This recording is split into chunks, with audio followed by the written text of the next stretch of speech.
Bien que je parle et que vous entendons, nous essaierons de découvrir ensemble ce qu'est la méditation. Je ne vous apprendrai pas à méditer, mais nous traitons ensemble ce qu'est la méditation. Alors écoutez et essayez-le pendant que nous marchons. Car les mots n'ont du sens que lorsque nous bougeons. Voyageons ensemble. Qu'est-ce que la méditation? La méditation est la compréhension de celle qui médite. Ce qui médite est la méditation. La méditation n'est pas l'exclusion et la concentration. Qu'entend par concentration? Je vais expliquer. Nous voyageons ensemble. Vous le découvrez et je le découvre. Et ce qui compte, c'est la découverte et pas seulement la copie et le suivi. Beaucoup d'entre nous considèrent que la concentration est la méditation. Mais ce n'est pas le cas, et je vais vous montrer pourquoi. La concentration signifie l'exclusion. Concentrez-vous sur un intérêt pour l'exclusion de tous les autres. Vous vous concentrez et résistez.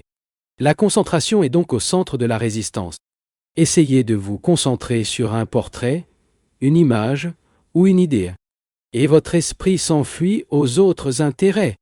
Et la résistance qui exclut les différents intérêts appelle la concentration.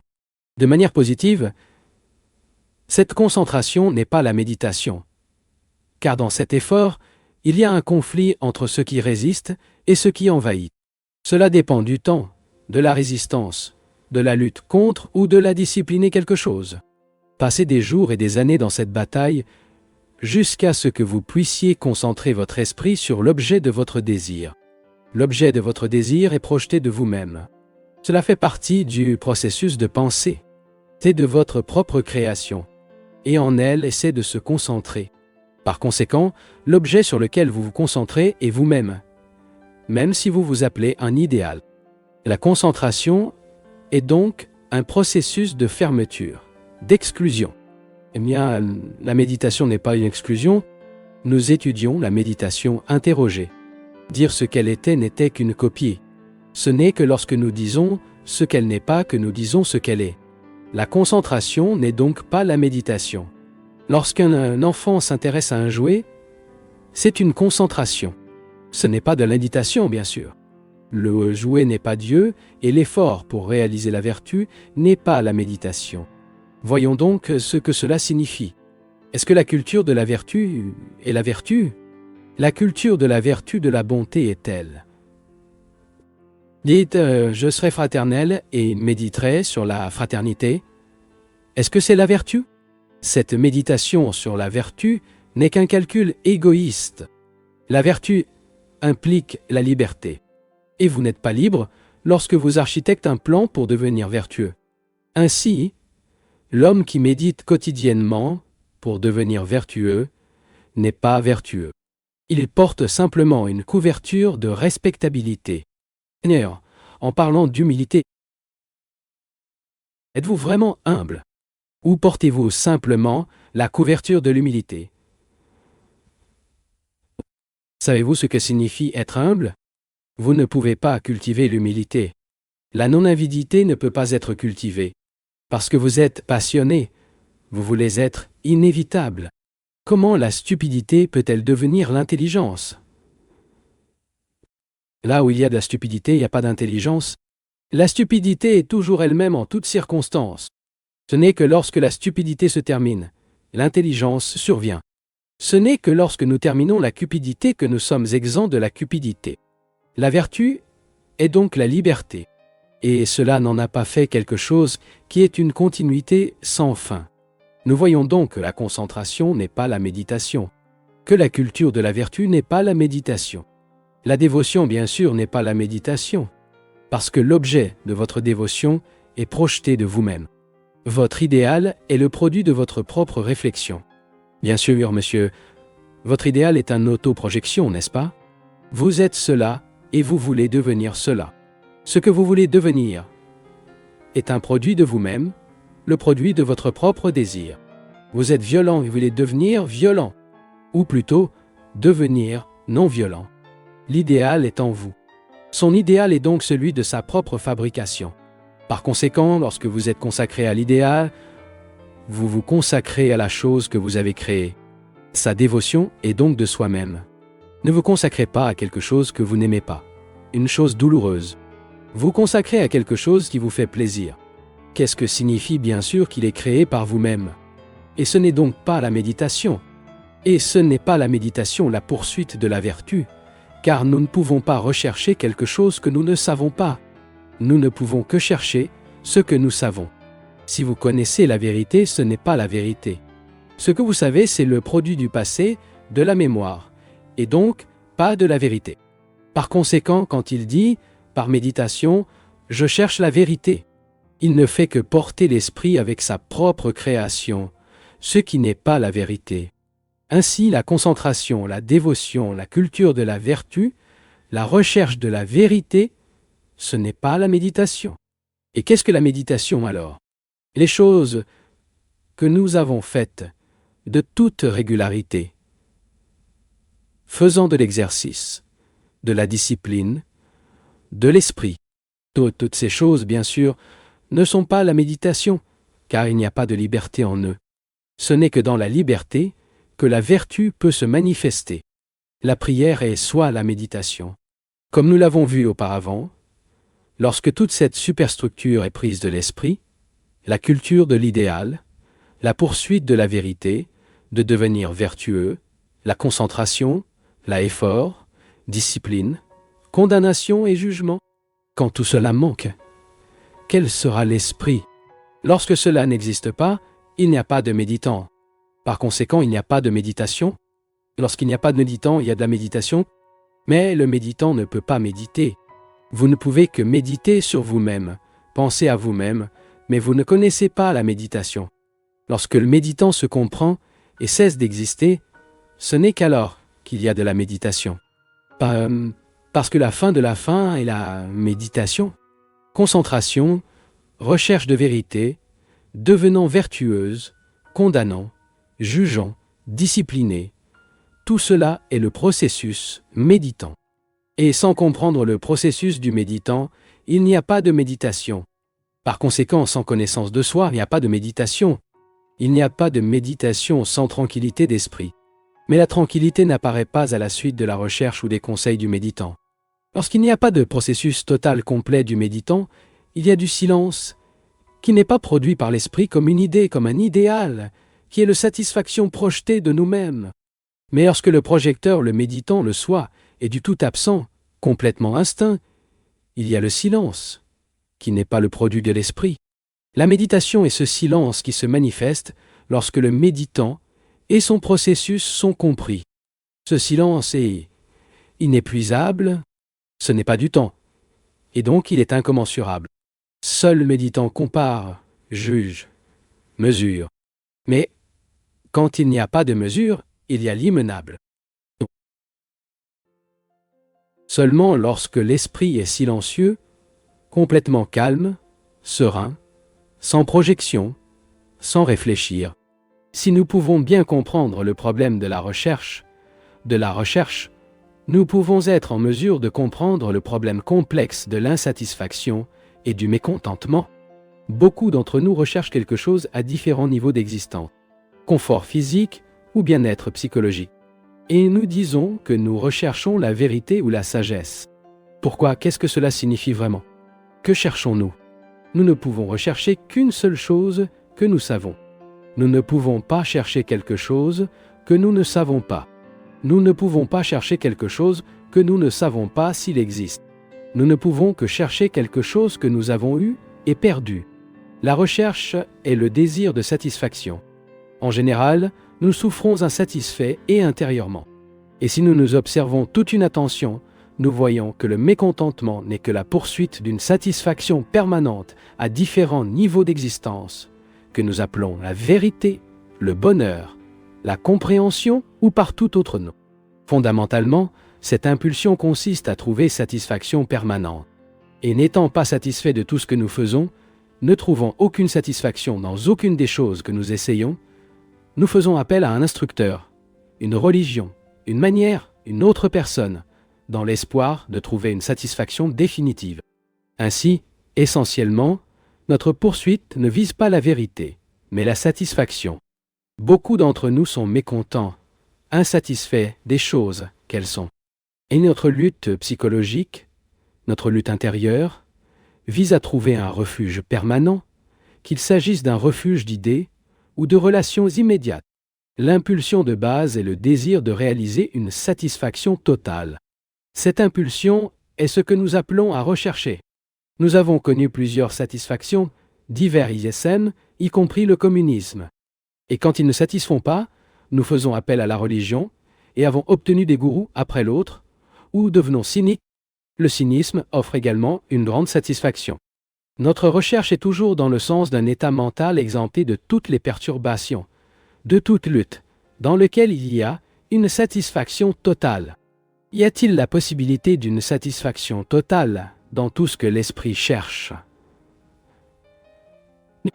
L'esprit recherche leurs propres projections, qui sont la satisfaction de plaidérer. Et au moment où vous trouvez une de ces projections gênantes, elle s'élargit et se déplace vers une autre. Autrement dit, nous recherchons un état psychologique aussi rassurant, donc conciliant, qui élimine tous les conflits. Si nous examinons profondément, nous verrons qu'un tel état est impossible, à moins que nous ne vivons dans l'illusion ou lié à toute forme d'adhésion psychologique. Le mécontentement peut-il trouver une satisfaction permanente? Et de quoi sommes-nous mécontents? Voulons-nous un meilleur travail? Plus d'argent? Une meilleure épouse? Ou une meilleure formule religieuse? Si nous examinons attentivement, nous verrons que tout notre découragement est une recherche de satisfaction permanente. Et cette satisfaction permanente est impossible. La sécurité physique elle-même est impossible. Comme nous voulons être en sécurité, plus nous nous fermons, plus nous devenons nationalistes, et le résultat final est la guerre. Dans ces conditions, tant que nous marchons à la recherche de satisfaction, il y aura des conflits croissants. Et est-il possible d'être heureux? Quel est le contentement des faits? Qu'est-ce qui produit du contentement? Quand cela apparaît-il? Le contentement, sans aucun doute, n'apparaît que lorsque nous comprenons ce que c'est. Ce qui produit le mécontentement est la façon complexe de ce qu'elle est confrontée. En raison de mon désir de transformer ce qui est différent, il y a la lutte de devenir. Mais la simple acceptation de ce qui crée également un problème. Certes, pour comprendre ce que c'est, nécessite une vigilance passive, sans le désir de le transformer en une chose différente. Cela signifie que nous devons être passivement conscients de ce que c'est. Il est donc possible de transcender le simple aspect externe de ce qu'il est.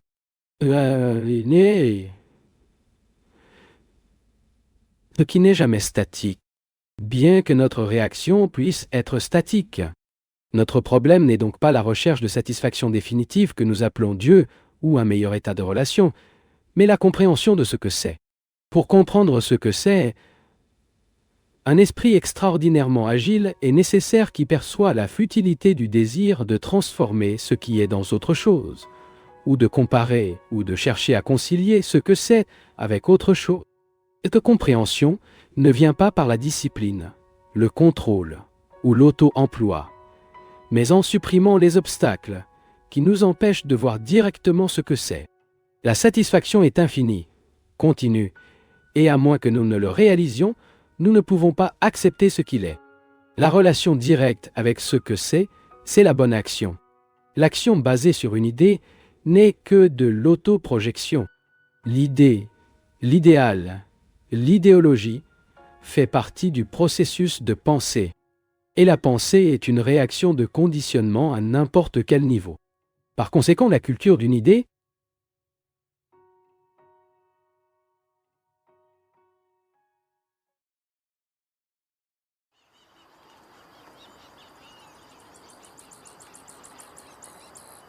nous voyons l'inégalité entre les hommes et certains d'entre eux sont bien au-dessus du reste de l'humanité.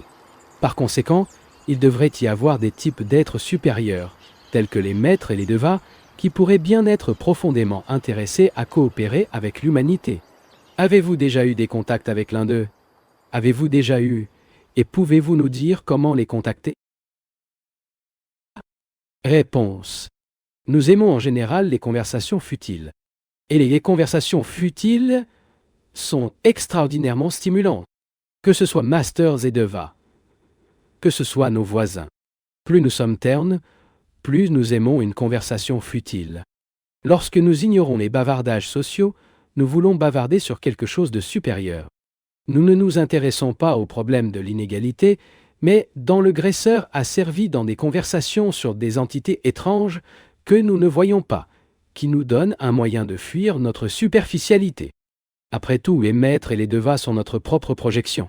Quand nous suivons nos propres projections. S'ils nous le disaient, abandonnent leur nationalisme, leur société, et non gourmands, pas cruels, nous les traiterons immédiatement avec d'autres qui nous donnent de la satisfaction. Voulez-vous que je vous aide à contacter les masters? Pour dire la vérité, je n'ai aucun intérêt pour les maîtres. C'est beaucoup parler d'eux, et c'est devenu une façon ingénieuse d'explorer les autres. Nous avons créé un gâchis dans le monde. Et maintenant, nous voulons qu'un frère aîné nous aide à en sortir. Il y a beaucoup de mystification dans ce domaine. La division entre maître et disciple, l'essor de l'échelle hiérarchique du succès, est vraiment spirituelle. Toute cette idée de la transformation hiérarchique, de la lutte pour devenir ce que nous appelons spirituel, pour obtenir la libération, est-ce spirituel? Lorsque nos cœurs sont vides, nous les remplissons des images de maîtres, ce qui signifie qu'il n'y a pas d'amour. Quand nous aimons quelqu'un, nous n'avons pas le sentiment de égalité ou inégalité. Pourquoi faites-vous tant avec le problème des maîtres? Les maîtres sont importants pour vous en raison de votre notion d'autorité. Et vous attribuez l'autorité à ce qui n'a pas d'autorité. Donne l'autorité à ce qui vous plaît. C'est l'autolame. Le problème de l'inégalité est plus fondamental que le désir de contacter les maîtres. L'inégalité de la capacité, de la pensée, de l'action, de l'inégalité entre le génie et le nouveau, entre l'homme libre et ce qui est attaché à une routine. Il a déjà été essayé de briser cette inégalité avec des révolutions de toutes sortes, dans le processus dont d'autres inégalités ont été créées. Le problème est de savoir comment transcender la notion d'inégalité, le bas et le supérieur. C'est une vraie spiritualité, et non la recherche de maîtres qui implique le maintien de la notion d'inégalité. Le problème n'est pas de savoir comment mettre en œuvre l'égalité, car l'égalité est une impossibilité. Vous êtes entièrement différents les uns des autres. Tu es plus perspicace, beaucoup plus intelligent que l'autre. Il a une chanson dans votre cœur. L'autre a un cœur vide. Et pour lui, une feuille morte est une feuille morte qui se jette dans le feu. Certaines personnes sont dotées d'une capacité extraordinaire, sont agiles et efficaces. D'autres sont en retard, obturés, inattentifs. Il ne s'agit jamais de mettre fin aux différences physiques et psychologiques, et nous ne pouvons pas les annuler. C'est une impossibilité. Le plus que nous pouvons faire est de fournir une opportunité à ceux qui ont peu d'intelligence, au lieu de vous donner des coups de pied et de les exploiter. Le problème n'est donc pas de savoir comment contacter Masters et Deva, mais comment transcender notre notion d'inégalité. La recherche de contact avec les maîtres est l'occupation de personnes extrêmement obturées. Lorsque vous vous connaissez le maître. Le vrai maître ne peut pas vous aider, car vous devez vous comprendre. Nous vivons à la recherche de maîtres contrefaits. Nous recherchons le confort pour la sécurité et projetons une sorte de maître que nous voulons. Nous espérons que ce maître nous donnera tout ce que nous voulons. Puisqu'il n'y a rien de tel appelé le confort, le problème est beaucoup plus fondamental. Autrement dit, il s'agit de transcender cette notion d'inégalité. La sagesse n'est pas la lutte pour devenir de plus en plus. Eh bien, est-il possible de transcender la notion d'inégalité? Parce que l'inégalité existe indéniablement. Que se passe-t-il lorsque nous ne refusons pas les inégalités? Quand nous ne venons pas à elle avec des préjugés dans son esprit, mais nous la regardons directement. Il y a le village sordide, et il y a aussi la belle et propre maison. Les deux sont ce que c'est. Quelle est votre attitude envers laide et belle? Cela dépend de la solution. Avec le beau, vous voulez vous identifier. Et le laid, vous poussez sur le côté. Pour ce qui est inférieur, il n'a aucune considération. Mais pour l'être supérieur, vous vous comportez avec la plus grande considération et la plus grande déférence. Notre attitude est d'identification avec le supérieur et le rejet de l'inférieur. Nous avons regardé de haut en bas avec le moins coincé. L'inégalité ne peut être transcendée que lorsque nous comprenons notre attitude à son égard de. Alors que nous résisons laid et nous nous identifions avec la belle, toute cette misère sera inévitable. Mais si nous considérons l'inégalité comme une attitude exempte de condamnation, d'identification ou de jugement, alors notre réaction est différente. Essayez-le et vous verrez comment fonctionne une transformation extraordinaire de votre vie. Comprendre quel est le contentement, qui n'est pas le contentement de la stagnation, le contentement causé par la possession de marchandises, la possession d'une idée, une femme. Le contentement est l'état dans lequel nous cherchons à savoir ce qu'il est, tel qu'il est, sans aucune barrière de perméation. Ce n'est qu'alors qu'il y a l'amour qui détruit la notion d'inégalité. Et c'est la seule chose qui soit révolutionnaire, le seul facteur de transformation. Puisque nous n'avons pas cette flamme de révolution, nous remplissons les cœurs et les esprits d'idées de révolution gauche ou droite, modification qu'il était. Ensuite, il n'y a rien à attendre. Plus nous réformons, plus le besoin de nouvelles réformes est grand. Il n'est pas important de savoir comment contacter les maîtres, car ils n'ont aucune signification dans la vie. Ce qui compte, c'est de nous comprendre, car le maître est une illusion. Pour votre manque de compréhension de la vôtre, vous créez de plus en plus de malheur dans le monde. Regardez ce qui se passe dans le monde, et voir l'étroitesse spirituelle qui possède les dévots zélés de la paix, des maîtres, de l'amour et de la fraternité. Ils sont tous attachés à leur propre avantage, bien qu'ils le masquent avec de beaux mots.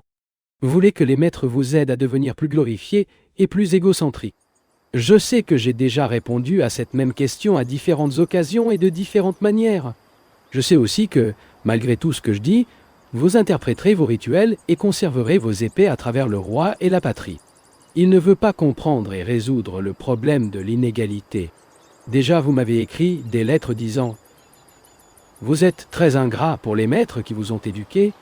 Il est si facile de dire de telles choses. » Ce sont des mots. Chacun doit découvrir par lui-même qu'aucun maître ne peut l'aider. Est-ce ingratitude de réaliser ce qui est faux et de le déclarer faux? Voulez-vous que je sois reconnaissant à votre idée, votre formulation d'un maître? Et lorsque vos idées sont dérangées, vous m'appelez ingrat. Le problème n'est pas de faire preuve de gratitude avec les maîtres, mais de nous comprendre. Il y a une grande joie à comprendre et à découvrir ce que nous sommes. Le contenu complet de nous-mêmes, minute par minute. La connaissance de soi est le début de la sagesse. Sans connaissance de soi, rien ne peut le savoir. Ou si quelque chose le sait, il sera utilisé à mauvais escient. Suivre le maître est facile. Mais, avoir une connaissance de soi, observer passivement chaque pensée et chaque sentiment, est difficile. Vous ne pouvez pas observer s'il y a un jugement ou une identification. Dans l'une de vos conférences, vous avez dit que lorsqu'une personne dit « reçoit mais devra payer à la fin », quelle est l'entité qui répond à nos prières et pourquoi n'obtenons-nous pas tout ce que nous demandons? Réponse. N'est-il pas heureux de voir que tout ce que vous demandez par la prière n'est pas accordé? Cela ne serait-il pas mortellement serré? Il devrait y avoir tout l'ensemble de l'image, et pas seulement la partie que vous aimez. La plupart prient pour être satisfaits. Leurs prières sont des pétitions, des supplications d'aide pour sortir de leur propre confusion. Il est assez évident que ce n'est que maintenant, quand il est confus, troublé, quand il est malheureux. Il ne prie pas lorsque vous ressentez de la joie, mais seulement lorsque vous avez peur et lorsque vous ressentez de la douleur. Que se passe-t-il lorsque vous priez? Veuillez essayer en personne et notez ce qui se passe. Quand parfois, il rassure l'esprit avec la répétition de certaines phrases. C'est-à-dire que l'esprit est mis tranquillement, narcotisé par la répétition d'une partie des mots ou de la fixation du look dans un portrait ou une image. Quand l'esprit superficiel est calme, dans cette couche supérieure de l'esprit, la réponse la plus satisfaisante est ainsi nue. La prière collective a un effet identique. Vous plaidez, et étend le chapeau à recevoir. Voulez-vous la satisfaction? Vous voulez une évasion de votre confusion. Ainsi, lorsque l'esprit est anesthésié, ou qui dort partiellement, la réponse satisfaisante projette inconsciemment. Qui est l'influence générale du monde qui vous entoure? Il y a le réservoir collectif de la cupidité, le désir universel de se débarrasser de ce qu'il est. Et quand il se démarque, il obtient naturellement ce que vous voulez.